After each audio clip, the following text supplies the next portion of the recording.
Welcome friends हमारे YouTube channel are के nursing academy में। फ्रेंड्स बहुत ही महत्वपूर्ण क्वेश्चन है जो कि आने वाली सभी परीक्षाओं के लिए वेरी वेरी इंपॉर्टेंट हैं। तो फ्रेंड्स बिल्कुल वीडियो को स्किप ना करें और पूरा वीडियो लास्ट तक देखें। फ्रेंड्स सभी क्वेश्चन प्रीवियस ईयर में पूछे गए हैं और मोस्ट रिपीटेड क्वेश्चन है। तो चलिए फ्रेंड्स शुरू करते हैं। फर्स्ट क्वेश्चन आपकी स्क्रीन पर है, पढ़ें क्वेश्चन को और आंसर दें। The most common cause of death in children under 5 year of age. 5 साल से कम उम्र के बच्चों में मौत का सबसे आम कारण क्या होता है। फ्रेंड्स देखिए बहुत ही सिंपल क्वेश्चन है और सभी रिपीटेड हैं, कई कई बार पूछे गए क्वेश्चन है। बताएं क्या होगा इसका राइट आंसर। क्वेश्चन को आप अच्छे से पढ़ ले। The most common cause of death in children under 5 year of age. 5 साल से कम उम्र के बच्चों में मौत का सबसे आम कारण बताना है। बहुत ही सिंपल क्वेश्चन है फ्रेंड्स। आप लोग जितना हो सके ज़्यादा से ज़्यादा कमेंट बॉक्स में आंसर दें। बताएं फ्रेंड्स क्या होगा इसका राइट आंसर। तो देखिए यहाँ पे ऑप्शन डी आपका राइट होगा, प्रीमेच्योरिटी। ठीक है, पूर्व परिपक्वता, प्रीमेच्योरिटी। ऑप्शन डी यहाँ पे आपका राइट होगा फ्रेंड्स। अब यहाँ पे हम एक्सप्लेन को देखते हैं।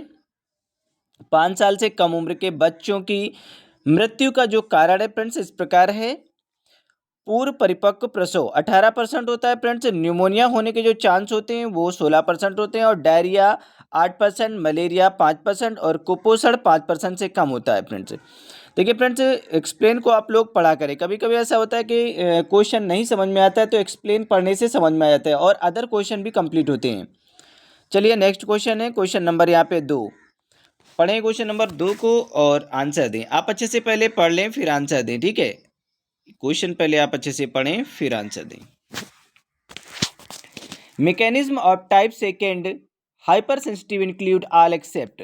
टाइप सेकेंड अति संवेदनशीलता के मैकेनिज्म के में किसको छोड़कर सभी विकल्प शामिल हैं। बताएं फ्रेंड्स क्या होगा इसका राइट आंसर। आप अच्छे से पढ़ें क्वेश्चन को। Mechanism of type second hyper sensitivity includes all except. Type second अति संवेदनशीलता के मैकेनिज्म में किसको छोड़कर सभी विकल्प शामिल हैं। बताएं फ्रेंड्स, बहुत ही अच्छा क्वेश्चन और सिंपल है। तो देखिए यहाँ पे ऑप्शन ए फ्रेंड्स यहाँ पे आपका राइट होगा।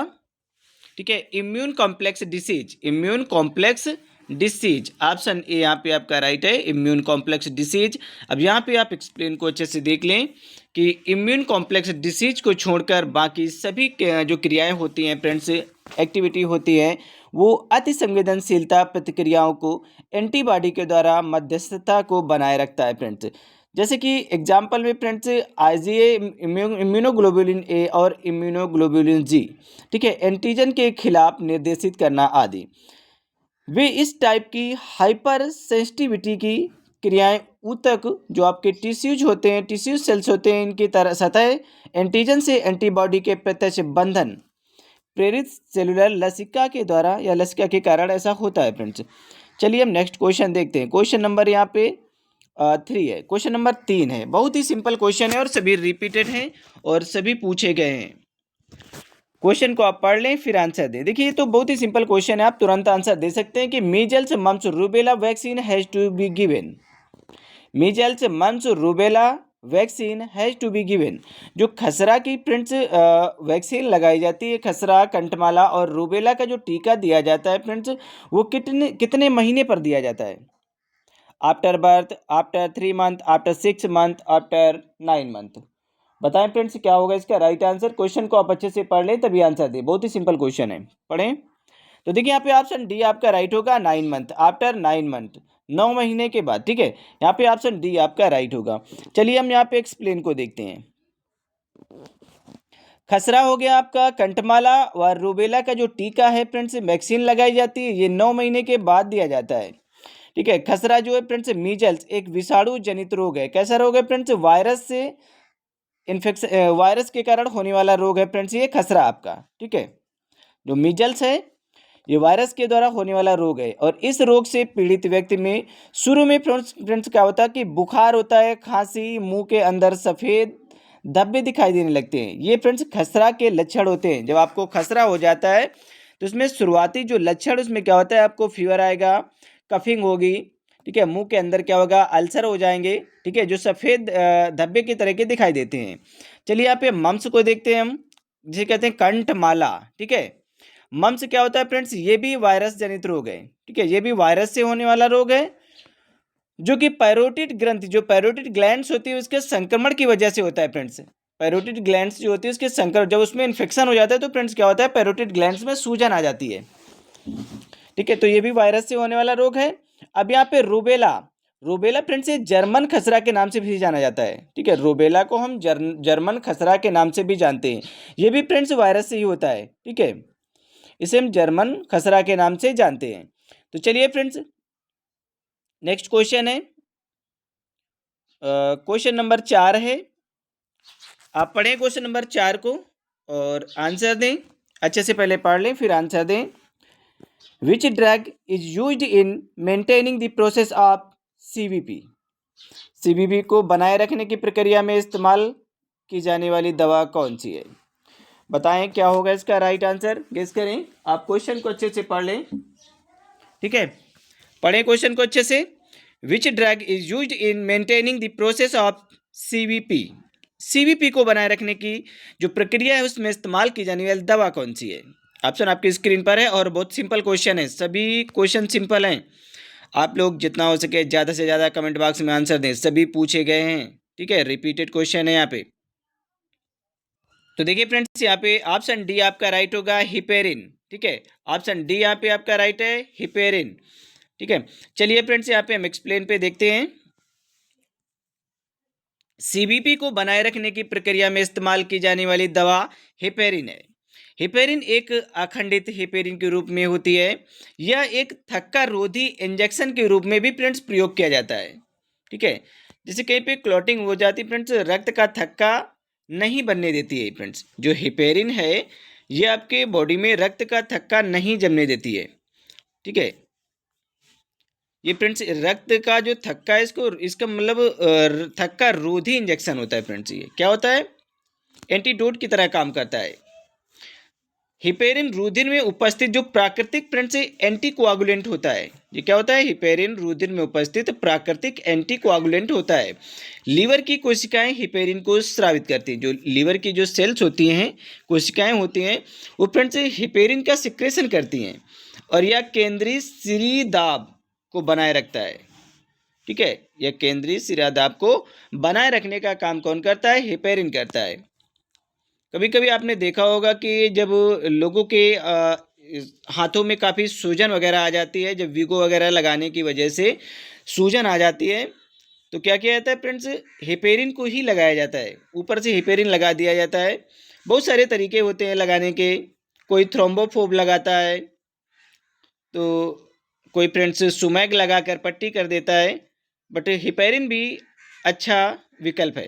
ठीक है, अगर सूजन आ जाती है, ब्लड क्लॉटिंग हो जाती है, वहाँ पे फ्रेंड्स काफ़ी स्वेलिंग हो जाती है। जब वीगो लगाई जाती है तो 2-4 दिन वीगो अगर लगी रहती है, ठीक है, अगर ज़्यादा अच्छे से वीगो नहीं पड़ पाती है तो स्वेलिंग आ जाती है। और ये ऐसा फ्रेंड्स इंजेक्शन थोड़ा अच्छे केयर की मतलब केयर से ना लगाने की वजह से भी ऐसा होता है कि सूजन आ जाती है। क्योंकि कभी कभी ऐसा होता है कि जो आपकी वेन है, नस है, वो तो फ्रेंड्स उतनी है। ठीक है, मान लीजिए चलिए कि ये आपकी एक वेन्स है। ठीक है, अब इस वेन में फ्रेंड्स क्या हुआ कि आप अगर धीरे धीरे कोई चीज़ इंसर्ट करेंगे, ठीक है, जैसे अब ब्लड तो ऑलरेडी इसमें ब्लड सर्कुलेट हो रहा है। ठीक है, ऑलरेडी ब्लड सर्कुलेट हो रहा है। अब आप एक्स्ट्रा जो आप इंजेक्शन इसमें इंसर्ट करेंगे, जो दवा देंगे, ठीक है, तो वो जब दवा देंगे फ्रेंड्स, तो अगर अचानक आप किसी चीज़ को प्रेशर के साथ देंगे, दबाव के साथ देंगे, तो जो ये आपकी भित्तियाँ हैं फ्रेंड्स, ये जो भित्तियाँ हैं वेंस की, जो नस की आपकी भित्तियाँ हैं, ठीक है, ये क्या होंगी, डायलेटेड होंगी, चौड़ी होंगी। ठीक है, दबाव पड़ेगा इनमें। जब दबाव पड़ेगा तो फ्रेंड्स सूजन तो इसमें आ जाएगी ना। तो इसी वजह से ऐसा होता है फ्रेंड्स कि सूजन ये इंजेक्शन गलत तरीके से लगाने की वजह से भी ऐसा होता है कि आपके हाथ जो नसें होती हैं हाथ की, जहाँ पे वीगो लगाया जाता है फ्रेंड्स, उनमें स्वेलिंग आ जाती है। ठीक है, ये लीवर की कोशिकाएं हिपेरिन को स्रावित करती हैं और यह केंद्रीय सिरा दाब को भी बनाए रखता है, मेंटेन रखता है। चलिए फ्रेंड्स, नेक्स्ट क्वेश्चन है, क्वेश्चन नंबर 5 है। पढ़ें क्वेश्चन नंबर 5 को और आंसर दें। ठीक है, common side effect of penicillin is, penicillin का सामान्य साइड इफेक्ट क्या है? बताएं फ्रेंड्स क्या होगा इसका right answer. Common side effect of penicillin is, penicillin का सामान्य साइड इफेक्ट क्या होता है? ऑप्शन आपकी स्क्रीन पर है, गेस करें। पेनिसिलिन का सामान्य साइड इफेक्ट बताना है। ये फ्रेंड्स जनरल साइड इफेक्ट है, ठीक है, सामान्य साइड इफेक्ट है ये। सामान्य side effect of penicillin. Penicillin का फ्रेंड्स क्या होता है कि इची रैसेस हो जाते हैं, खुजली युक्त चकत्ते पड़ जाते हैं, ठीक है। पेनिसिलिन जो है, ठीक है, तो इससे क्या होता है कि चकत्ते पड़ जाते हैं, इची रेसेस, खुजली युक्त चकत्ते पड़ते हैं फ्रेंड्स, इनमें खुजली भी होती है। चलिए हम यहाँ पे एक्सप्लेन को देखते हैं फ्रेंड्स कि खुजली युक्त चकत्ते पेनिसिलिन एंटीबायोटिक का एक समूह है। क्या है ये? एंटीबायोटिक का एक समूह है फ्रेंड्स। पेनिसिलिन का आविष्कार अलेक्जेंडर फ्लेमिंग नामक वैज्ञानिक ने किया था। तो ये तो सभी को पता होगा कि पेनिसिलिन का जो आविष्कार किया था वो अलेक्जेंडर नामक जो वैज्ञानिक थे, ठीक है, अलेक्जेंडर फ्लेमिंग नामक एक वैज्ञानिक थे, उन्होंने किया था। यह पहली एंटीबायोटिक दवा है, यह पहली एंटीबायोटिक दवा है। पेनिसिलिन का सामान्य साइड इफेक्ट होता है, ठीक है, इसका ज़्यादा साइड इफेक्ट नहीं होता है फ्रेंड्स, इसका नॉर्मल साइड इफेक्ट होता है, सामान्य होता है। खुजली युक्त चकत्ते, चक्कर आना, बुखार, सिर दर्द, उल्टी, ठीक है। चलिए नेक्स्ट क्वेश्चन है क्वेश्चन नंबर 6। पढ़ें क्वेश्चन नंबर 6 को, ठीक है, आप अच्छे से पढ़ लें तभी आंसर दें फ्रेंड्स। ये क्वेश्चन नंबर 6 है, पढ़ें क्वेश्चन नंबर 6 को। What drugs are given to the client with Meniere's disease. Meniere रोग से ग्रसित रोगी को कौन सी औषधि दी जाती है? बताएं फ्रेंड्स, क्या होगा इसका राइट आंसर? मिनियर रोग से ग्रसित रोगी को कौन सी औषधि दी जाती है? ऑप्शन आपकी स्क्रीन पर है, आप अच्छे से पढ़ लें फिर आंसर दें। सभी क्वेश्चन जितने भी हैं सभी रिपीटेड हैं, कई कई बार पूछे गए हैं। तो बताएं क्या होगा इसका राइट आंसर? सिंपल क्वेश्चन है, पढ़ें आप अच्छे से फिर आंसर दें। What drugs are given to the client with Meniere's disease. तो देखिए यहाँ पे डायूरेटिक होगा, ठीक है, ऑप्शन बी आपका राइट होगा, डायूरेटिक्स, ठीक है। चलिए यहाँ पे हम एक्सप्लेन को देखते हैं। मिनियर रोग आंतरिक कान का एक रोग होता है। जो मिनियर रोग है ये आंतरिक कान का एक रोग होता है। इस रोग में व्यक्ति को चक्कर आना, कम सुनाई पड़ना, सुनाई ना पड़ना, कान में झंझनाहट होना आदि लक्षण दिखाई पड़ते हैं।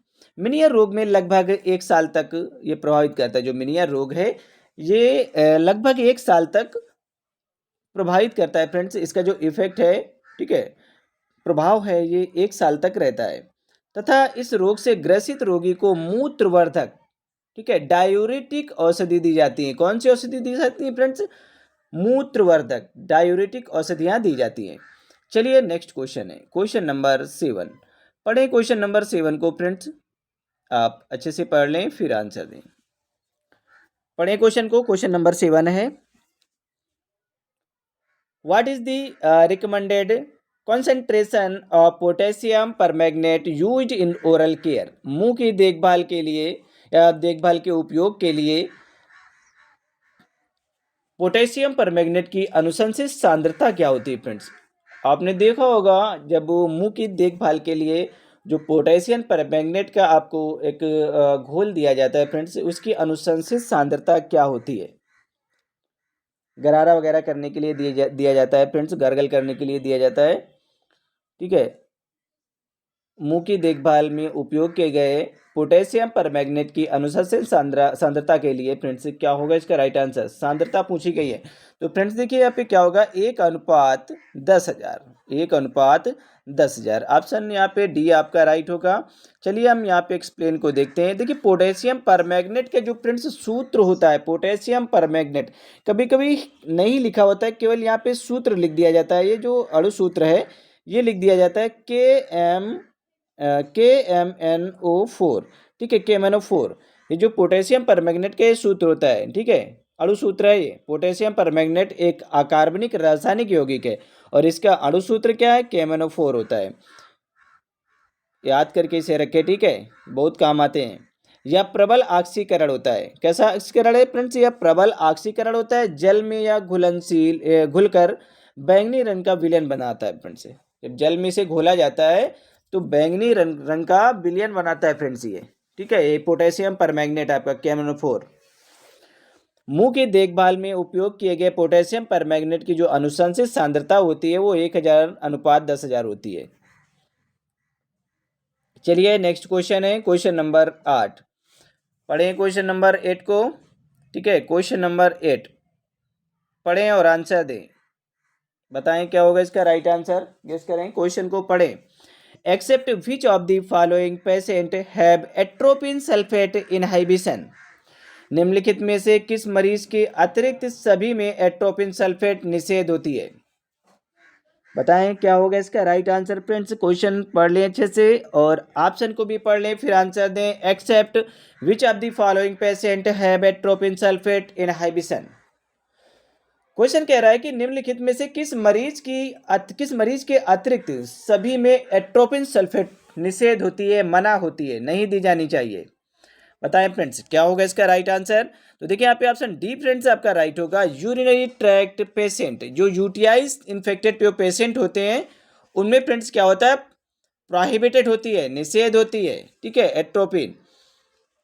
चलिए यहाँ पे एक्सप्लेन में देखते हैं फ्रेंड्स, हम थोड़ा सा एक्सप्लेन। मूत्री तंत्र संक्रमण, जिसे यूटीआई इन्फेक्शन हो जाता है, पेशाब की जो नली होती है या आपके पेशाब की थैली में भी संक्रमण हो सकता है, यूरेटस में भी हो सकता है फ्रेंड्स। ठीक है, और इसकी वजह से फ्रेंड्स आपकी किडनी भी प्रभावित हो सकती हैं।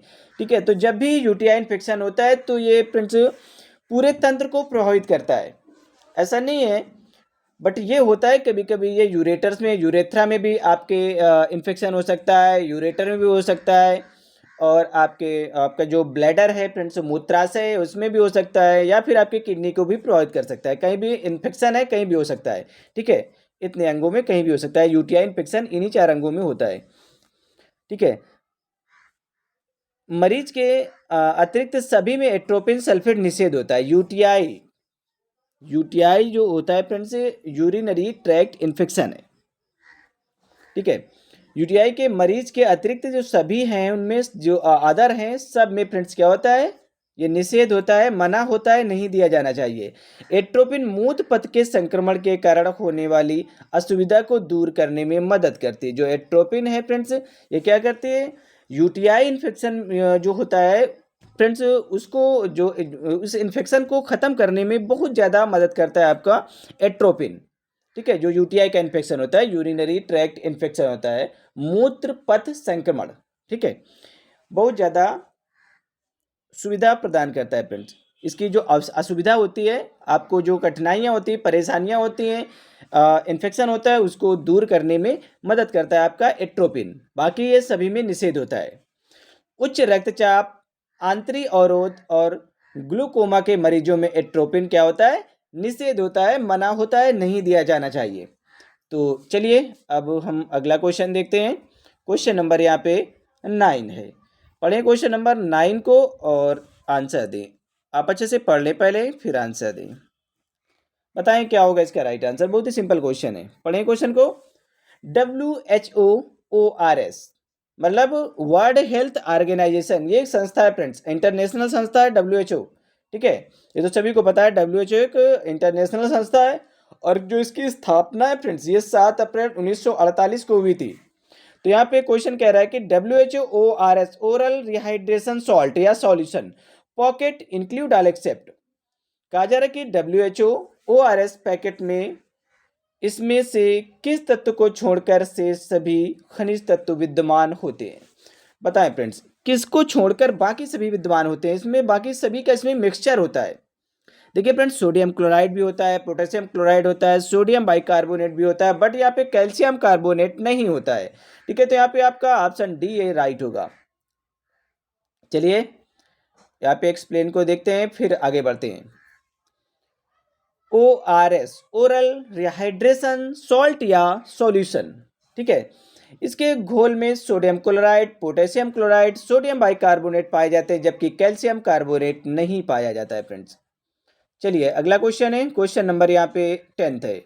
पढ़ें क्वेश्चन नंबर 10th को। ठीक है, 10 नंबर क्वेश्चन है, आप अच्छे से पढ़ लें फिर आंसर दें। देखिए बहुत ही सिंपल क्वेश्चन है। यहाँ पे पूछा जा रहा है कि the mode of transmission of hepatitis C is. कहा जा रहा है कि हेपेटाइटिस सी के संचरण का जो तरीका है क्या है friends, hepatitis C, the mode of transmission of hepatitis C is.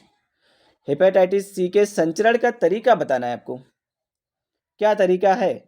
Faecal oral route, droplet nuclei, contaminated blood, या फिर नन ऑफ दिस। तो देखिए फ्रेंड्स, यहाँ पे क्या होता है कि जो हेपेटाइटिस सी है, इसके ट्रांसमिशन का जो मोड होता है, तरीका होता है संचरण का, वो कंटामिनेटेड ब्लड होता है, सॉरी, कंटामिनेटेड ब्लड होता है। क्या होता है? दूषित रक्त, दूषित खून। ठीक है, तो यहाँ पे ऑप्शन सी आपका राइट होगा। यहाँ पे एक्सप्लेन को देख ले कि हेपेटाइटिस सी का जो संक्रमण है, यह संक्रमित व्यक्ति के रक्त का दूसरे व्यक्ति के शरीर में स्थानांतरण होने पर होता है। ठीक है, कोई व्यक्ति इन्फेक्टेड है और जो हेपेटाइटिस सी से पहले से इन्फेक्टेड है और उसी व्यक्ति का ब्लड ग्रुप किसी दूसरे व्यक्ति को लगा दिया गया, तो क्या होता है कि वो भी हेपेटाइटिस सी से संक्रमित हो जाएगा।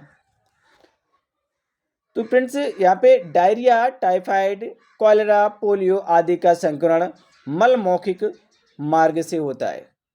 आपने देखा है फ्रेंड्स, यहाँ पे जो डायरिया है, टाइफाइड है, कॉलेरा है, पोलियो है, ये क्या है फ्रेंड्स? ये जो इन्फेक्शन होते हैं, जो संक्रमण होता है, ये मल मौखिक मार्ग से होता है। फ्रेंड्स, डायरिया वगैरह तो गंदगी वगैरह से होते हैं। ठीक है, गंदा कंटामिनेटेड वाटर हो गया, आपका जो फूड है, ठीक है, खाना वगैरह भोजन जो करते हैं, ठीक है, अगर आपने हाथ नहीं धुले हैं गंदगी वगैरह से, ऐसा होता है फ्रेंड्स। ये जो डायरिया, टाइफाइड वगैरह है, कॉलेरा है, ये सभी गंदगी से होते हैं।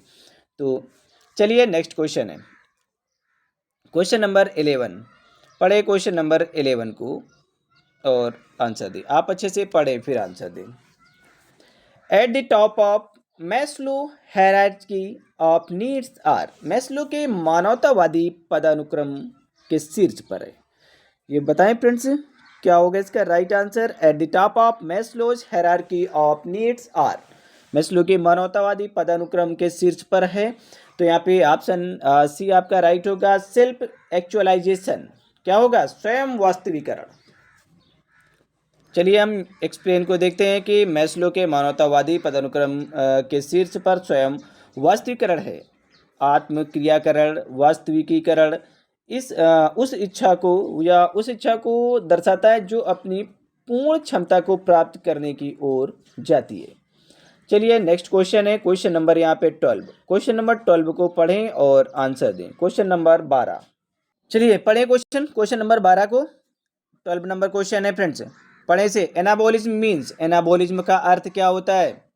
एनाबोलिज्म का अर्थ बताएं, क्या होता है एनाबोलिज्म का अर्थ? बहुत ही सिंपल क्वेश्चन है, कई बार पूछा गया, रिपीटेड क्वेश्चन है, मैंने कई बार बताया फ्रेंड्स। बताएं क्या होगा इसका राइट आंसर? Anabolism means. तो देखिए आप फ्रेंड्स, ऑप्शन ए आपका राइट होगा, स्टोरेज ऑफ एनर्जी, एनर्जी का संग्रहण, एनर्जी का इकट्ठा होना एनाबोलिज्म कहलाता है फ्रेंड्स। एनर्जी का इकट्ठा होना, कलेक्ट होना, ठीक है, संग्रहित होना, ये क्या होता है फ्रेंड्स? एनाबोलिज्म कहलाता है। अब यहाँ पे हम एक्सप्लेन को देखते हैं थोड़ा सा। एनाबोलिज्म एक ऐसी क्रियाविधि है, एनाबोलिज्म एक ऐसी क्रियाविधि है जो कि कैटाबोलिज्म से उत्सर्जित ऊर्जा को उपयोग करता है, जो कि कैटाबोलिज्म से उत्सर्जित ऊर्जा को उपयोग करता है। एनाबोलिज्म के द्वारा विभिन्न प्रजातियों में ऊर्जा का इकट्ठा होता है फ्रेंड्स, संग्रहण होता है, ठीक है, कलेक्ट किया जाता है। कार्बोहाइड्रेट और प्रोटीन का परिवर्तन इस क्रियाविधि के द्वारा ऊर्जा प्राप्त करने के लिए किया जाता है। तो चलिए नेक्स्ट क्वेश्चन है, क्वेश्चन नंबर 13। ठीक है, पढ़ें क्वेश्चन नंबर 13 को। ये क्वेश्चन आपकी स्क्रीन पर है, पढ़ें इसे। बहुत ही सिंपल क्वेश्चन है। Antibodies are produced by, antibody किसके द्वारा उत्पादित होती है? बहुत ही सिंपल क्वेश्चन है, आप लोग पढ़ें अच्छे से और आंसर दें। जितना हो सके आप लोग कमेंट बॉक्स में आंसर दें, बताएं क्या होगा इसका right answer. Antibodies are produced by, तो देखिए प्लाज्मा सेल्स के द्वारा प्रोड्यूस होती हैं। एंटीबॉडीज जो होती हैं प्लाज्मा सेल्स के द्वारा प्रोड्यूस होती हैं। ऑप्शन ए यहाँ पे आपका राइट होगा। चलिए हम यहाँ पे एक्सप्लेन को थोड़ा सा देखते हैं कि एंटीबॉडीज का अर्थ होता क्या है। ठीक है, तो एंटीबॉडीज प्लाज्मा सेल्स के द्वारा उत्पादित होती है। एंटीबॉडी ग्लोबुलर प्रोटीन है, ये क्या है? ग्लोबुलर प्रोटीन होती हैं। इसे इम्यूनोग्लोबुलिन भी कहा जाता है। जो एंटीबॉडीज हैं जो फ्रेंड्स प्लाज्मा सेल्स के द्वारा उत्पादित होती है और एंटीबॉडी ग्लोबुलर प्रोटीन है और इन्हें फ्रेंड्स इम्यूनोग्लोबुलिन भी कहा जाता है। इम्यूनोग्लोबुलिन के आधार पर एंटीबॉडी कितनी प्रकार की होती है? तो ये 5 प्रकार की होती है। अब यहाँ पे आप देख लें एग्जाम्पल में कि कौन कौन सी होती है। IgG, IgA, IgM, IgG और IgE।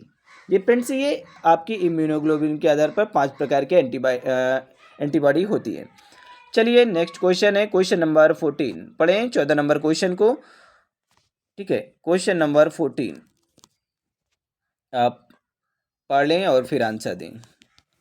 बताएं क्या होगा इसका right answer. Pulmonary embolism is caused by, फुफ्फुसी अंतःसंधिता का कारण क्या है?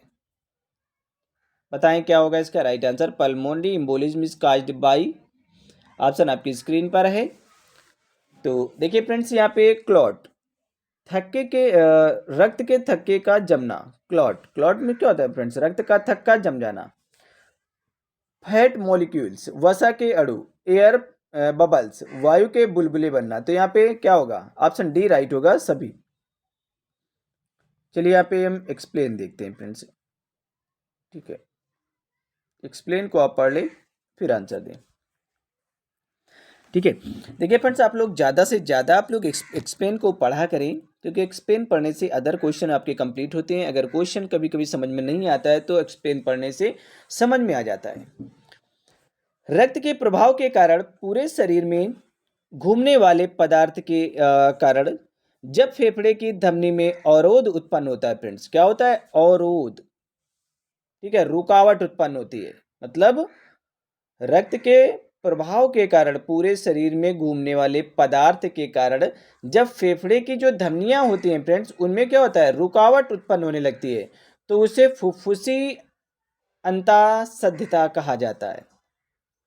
इसका मुख्य कारण रक्त का थक्का जमना है फ्रेंड्स। ठीक है, इसका जो मेन रीजन है वो ब्लड क्लॉटिंग होता है। वसा के अणु तथा वायु के बुलबुले का बनाना होता है। ठीक है, बनना होता है, सॉरी यहाँ पे बनना होता है। ठीक है, बनना होता है। चलिए फ्रेंड्स लास्ट क्वेश्चन है 15 नंबर, देख लें आप और आंसर दें। ठीक है, 15 नंबर क्वेश्चन हमारा ये लास्ट क्वेश्चन है, आप अच्छे से पढ़ें फिर आंसर दें। Most common type of renal stone is, गुर्दे की पथरी का सबसे सामान्य प्रकार क्या है? गुर्दे की पथरी का most common type of renal stone, बताएं फ्रेंड्स क्या होगा इसका राइट आंसर। गुर्दे की पथरी का सबसे सामान्य प्रकार बताना है। सिंपल क्वेश्चन है, आप लोग पढ़ लें अच्छे से फिर आंसर दें। गुर्दे की पथरी का सबसे सामान्य प्रकार बताना है। Cystine, uric acid, calcium phosphate, magnesium phosphate.